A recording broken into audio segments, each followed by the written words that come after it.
Hi friends, இந்த வீடியோவில் ப்ரீவியஸாக கேட்கப்பட்ட 5 பாலிட்டி கொஷின் தான் பார்க்க போகிறோம். ஃபர்ஸ்ட் கொஷின் பாருங்கள். இந்திய அரசியலமைப்பு சட்டப்பிரிவு 5 எதை கையாள்கிறது அப்படின்னு கேட்டிருக்காங்க. 5 வந்துட்டு இந்திய குடியுரிமை, அதாவது ஆர்டிக்கல் 5 to 11 பார்ட் 2 பகுதி 2ல் 5வது ஆர்டிக்கல்லேருந்து 11வது ஆர்டிக்கல் வரைக்கும் இந்திய குடியுரிமை பற்றி விளக்குற ஆர்டிகல்ஸ்.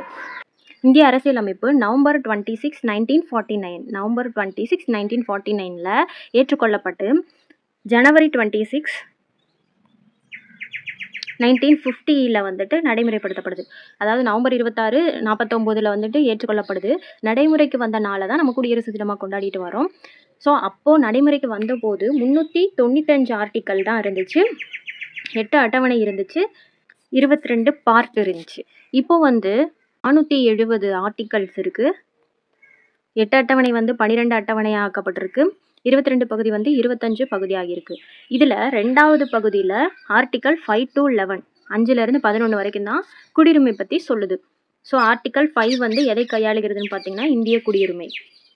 ஞாபகம் வச்சுக்கோங்க, 470 ஆர்டிக்கல், 12 அட்டவணை, 25 பகுதி.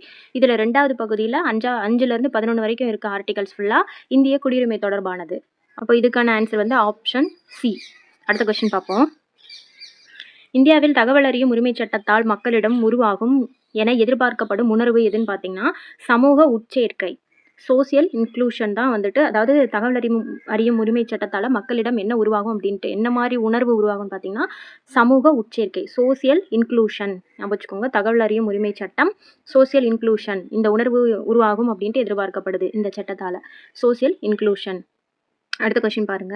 பின்வருவனவற்றுள் எது சிறு அரசியலமைப்பு? சிறு அரசியலமைப்பு, குறு அரசியலமைப்பு, இப்படி எப்படி கேட்டாலுமே அதுக்கான ஆன்சர் வந்து 42வது அரசியலமைப்பு திருத்தம்.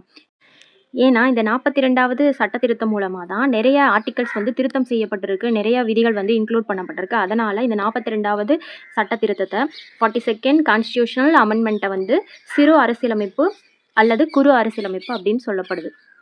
அடுத்த கொஸ்டின் பாருங்க.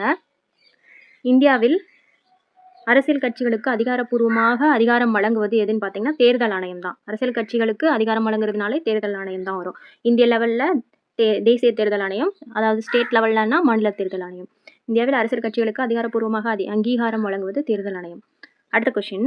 மாநிலங்களவையில் ஜனாதிபதியால் எத்தனை உறுப்பினர்கள் நியமனம் செய்யப்படுகிறாங்க? மாநிலங்களவை, மக்களவை, மாநிலங்களவை, லோக்சபா, ராஜ்யசபா. மக்களவை தேர்தல் தான் பிரதமர் எலெக்ஷன். மாநிலங்களவை வந்து அதை வந்து மேலவைன்னு சொல்லுவாங்க. ஆக்சுவலாக வந்துட்டு மக்களவை தான் அதிக அதிகாரம் கொண்டது. இங்கே வந்து கேட்டிருக்கிறது மாநிலங்களவையில் ஜனாதிபதியால் எத்தனை உறுப்பினர்கள் நியமனம் செய்யப்படுறாங்கன்னு கேட்டிருக்காங்க. மொத்தம் 12 உறுப்பினர்கள். மாநிலங்களவைக்கு ஜனாதிபதியால் 12 உறுப்பினர்கள் வந்து நியமனம் செய்யப்படுறாங்க. இதுவே மக்களவை லோக்சபாவில் வந்துட்டு ஜனாதிபதியால் 2 உறுப்பினர்கள், 2 ஆங்கிலோ இந்தியன்ஸ் வந்துட்டு நியமனம் செய்யப்படுறாரு ஜனாதிபதியால். இது 2 வந்துட்டு மக்களவை லோக்சபா, 12 வந்து மாநிலங்களவை ராஜ்யசபா. ஸோ அதை கன்ஃபியூஸ் பண்ணிக்கிறாதீங்க. அடுத்த கொஸ்டின் போகலாம். சமயசார்பற்ற என்ற வார்த்தை 42வது அரசியலமைப்பு சட்ட திருத்தத்தின் மூலம் முகவுரையில் சேர்க்கப்பட்ட ஆண்டு. முகவுரை எத்தனை முறை திருத்தப்பட்டிருக்குன்னு கேட்பாங்க. ஒரே ஒரு முறை தான் திருத்தப்பட்டிருக்கு.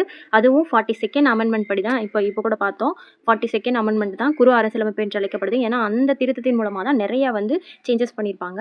ஸோ 42வது அரசியலமைப்பு சட்ட திருத்தம் எப்போ வந்துட்டு நடந்திருக்குன்னு பார்த்தீங்கன்னா 1976, 1976. 6 டபுள் ஆக்குனீங்கன்னா 12. ஸோ 42வது அரசியலமைப்புன்னு வந்துட்டாலே 76. அது ஞாபகம் வச்சுக்கோங்க.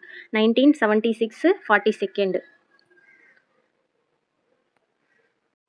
நெக்ஸ்ட் கொஸ்டின் பாருங்க. இந்திய அரசியலமைப்பு சட்டத்தின் எந்த பிரிவு மற்றும் பிரிவுகள் குடியுரிமை இழத்தல் பற்றி குறிப்பிடுகிறது? குடியுரிமைன்னு வந்துட்டாலே பிரிவு 2 ஆர்டிக்கல் 5 to 11. இந்த ஆர்டிக்கல் தான் வந்துட்டு குடியுரிமை பற்றி சொல்கிறது. இழத்தலும் அதில் தான் வரும், குடியுரிமை பெறுதலும் அதில் தான் வரும். ஸோ பிரிவு 2 அரசியலமைப்பு சட்டம் 5லேருந்து 11 வரைக்கும் இருக்க ஆர்டிகல்ஸ் தான் இழத்தல் பற்றி குறிப்பிடுகிறது. அடுத்த கொஸ்டின் பாருங்க. இந்திய குடியரசுத் தலைவர் தேர்தலில் போட்டியிடுவதற்கான தகுதி.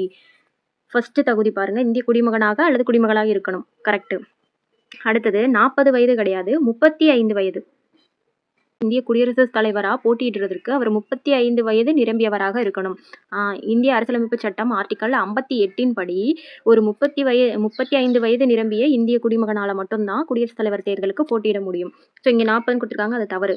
நடுவண் அரசிலோ அல்லது மாநில அரசிலோ அல்லது உள்ளாட்சி அமைப்பிலோ எந்த கவர்மெண்ட் சம்பளம் பெறும் பதவியிலையுமே இருக்கக்கூடாது. உள்ளாட்சி அமைப்புகளிலோ ஊதியம் பெறும் பதவியில் இருக்கக்கூடாது. மக்களவை உறுப்பினர் ஆவதற்கான தகுதியினை பெற்றிருத்தல் வேண்டும் அப்படின்னு கொடுத்துருக்காங்க. மக்களவை உறுப்பினருக்கான தகுதி கரெக்ட் தான்.